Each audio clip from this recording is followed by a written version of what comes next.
So, recently, YouTube suspended me for 6 days. And for those 6 days, and this goes without saying, I wasn't posting any videos for obvious reasons. And when I realized that I could post back on YouTube, I just put a little picture of me with my cat, one of my cats, saying I was suspended for 6 days. I did not put the reason. The reason why is because if I write the reason down, YouTube may suspect that I am promoting something that it doesn't want me to promote, and it'll give me another punishment. So this is a first strike out of three. So the way that YouTube works is you have three strikes and you're out. That's how it works. Now, if you have one strike, or if you have, if you have one strike and 90 days pass and you haven't committed any violations, you haven't broken the terms of service, then that strike is gotten rid of. It's erased from your record. And so if you get another strike, that other strike will be considered to be a new strike, right? So you have one strike, okay, you get suspended, then 90 days pass, you haven't done any, you haven't broken the rules, then that strike is erased. But then if you commit another violation, that's considered a first strike. So this is a first strike, right, on my account.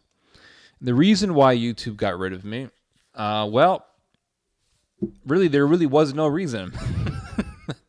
And that's the whole point of this video, to tell you guys that doing YouTube videos on political matters, on political current events, doing political commentary, giving your ideas, and giving ideas that aren't always in line with the mainstream narrative is kind of like walking on eggshells in YouTube. You don't really know if you're going to be punished for something that you haven't done. So one day I get an email from YouTube and they're telling me that I have gotten a strike on my account and that I'm suspended. And I'm like, okay, which video, what video did I do that pissed them off? And it was a video that I did on Turkish foreign policy. I'm not joking, guys. Turkish foreign policy. It was about how Turkey is now focusing more and more on Central Asia. And, Turkey is very much so fixated upon the Middle East, but it's now turning a lot of its focus towards Central Asia. Why? Because Turkey has this ideology of pan-Eurasianism, pan-Turkism, and it has this idea of leading the whole Turkic world. And so the Turkic world is, for the most part, in Central Asia. So Turkey has been focusing a lot on that. Turkey wants to control Central Asia. And I explained that this was a part of its foreign policy now. And just to give you guys a little bit more information on that, this is one of the reasons as to why Turkey has been supporting Azerbaijan against Armenia, because by taking Nagorno-Karabakh, Turkey and Azerbaijan have more territory. Turkey can then have a direct access from its own land across Armenia into Nagorno-Karabakh, which is now part of Azerbaijan. And then from there, you can go right into the Caspian Sea, and from the Caspian Sea, you go right into Central Asia. So basically, it was about giving Turkey direct access into the Caspian Sea and into Central Asia. It's about Turkey forming its own NATO. Turkey wants to create its own NATO, and already has something of its own NATO, but it's not. It's influential. It has its faculties. It has its function. It has its presence, but it doesn't have anywhere near the leverage that NATO actually has. But nonetheless, Turkey wants to do this. Turkey wants to form its own NATO, and I suspect that the idea, the plan that Turkey is projecting is that eventually NATO is going to recluse itself, or really America is going to recluse itself so much to the point where Turkey will have the space to form its own bloc, and that bloc is going to be itself and its Turkic allies in Central Asia. Now, I talked about this in the video that got me in trouble. And I watched the video, right? Because YouTube said, well, we don't like this video because you questioned the election. You are disseminating information that sows seeds of doubt about the election. And the election is a very, very sensitive issue. Very sensitive issue. And what I said in the video was that America is reclusing itself more and more, and America has its own problems that it has to focus on. And as the years go by, America is going to become more and more isolationist, giving room for countries like Turkey to form its own bloc. This is what I said. And I said that America right now is going through a lot of turbulency, a lot of political turbulency. And I said in this video that half the country doesn't even want to wear a mask. And I didn't say this in the sense of, oh yeah, hoorah, don't wear the mask because the mask is like a part of the New World Order or whatever. I said this in the sense of, look, America isn't unified at all. It's not really a unified country. And I shouldn't say at all, but to a great extent, it's not a unified country. It's not a united country. And we are so divided politically that half the country refuses to wear a mask because the mask is something that Democrats are more in favor of. So Republicans, being contrarian, have to go against it because it's the New World Order. And then I said half the country believes that the election isn't even legitimate. And I said this is an indicator that America is going through a tremendous amount of political turbulency. And in this political turbulency, America is going to pull itself into itself more as opposed to spreading its tentacles in the world and trying to control the world, trying to be the police force for the world. This is what I said in the video. It was merely a political observation. And YouTube said, oh, no, you're questioning the election. Now, I appealed the suspension. And this is something that I have done numerous times because there have been a number of times, I want to say about 3 or 4 times, in which YouTube has struck down a video and I appealed it and YouTube said, you know what, you're right, and they reversed their decision. This has happened several times, about 3 or 4 times. So I thought, well, I'm going to appeal it, and I suspected, I expected that YouTube was going to appeal it, was going to reverse their decision and say, yeah, you're right. Because what happens is that some asshole looks at your video, oh, I'm going to report it, and they report it, and then YouTube automatically takes it down and punishes you, and then you appeal it, and then some guy on YouTube with glasses looks at it and says, oh yeah, this guy's right. Okay, whatever, we'll reverse it, no big deal. So that's what I was expecting to happen. I was expecting that would happen. And it didn't happen. YouTube wrote me back about, I don't know, an hour or so later and said, yeah, upon reviewing your video, we are keeping to our decision, and your video will remain gone, and you are going to have a suspension for 6 days. And that's what happened. And that's the problem with YouTube. You're walking on eggshells. And I remember the days when YouTube was a place where you got the search results based on what you actually searched for. If I searched for something in the Arabic language regarding Syria, all of my search results came from freaking Syria. Or they were about Syria, and they were all in Arabic. Nowadays, you type in Syria and Arabic, and yeah, you get Arabic stuff, but you're going to get a bunch of other stuff that is in English. Stuff that doesn't exactly pertain to what you searched for. Or if I search for, Ukraine something, if I search for, for example, I can go onto Google. Google and YouTube are owned by the same people.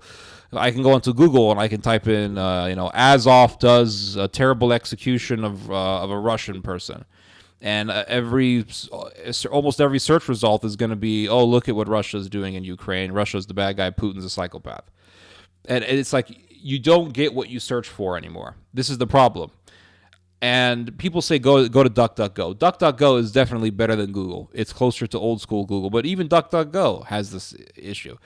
And it really is annoying. It really is annoying. And YouTube is that way.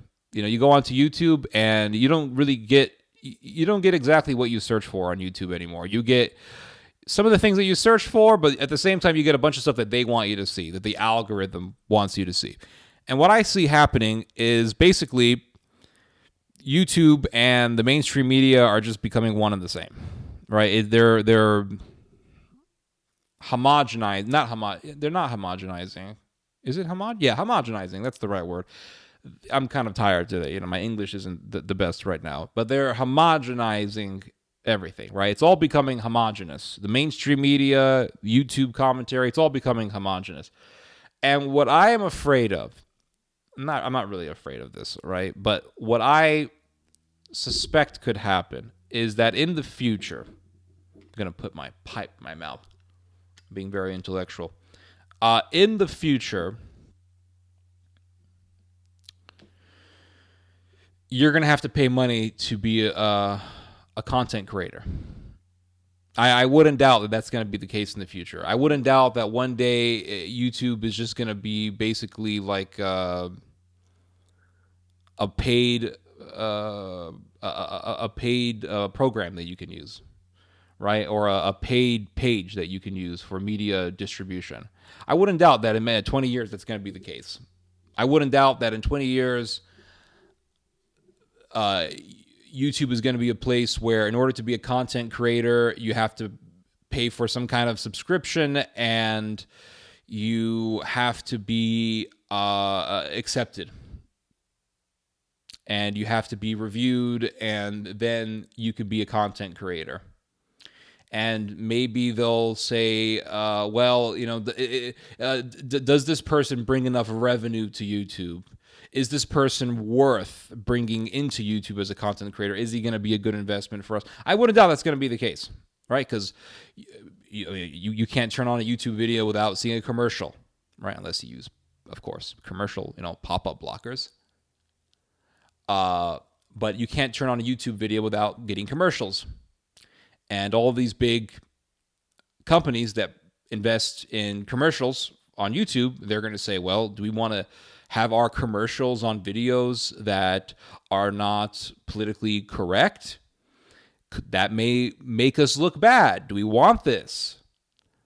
And so the access to being a YouTube content creator will become more and more narrow, more and more difficult to obtain.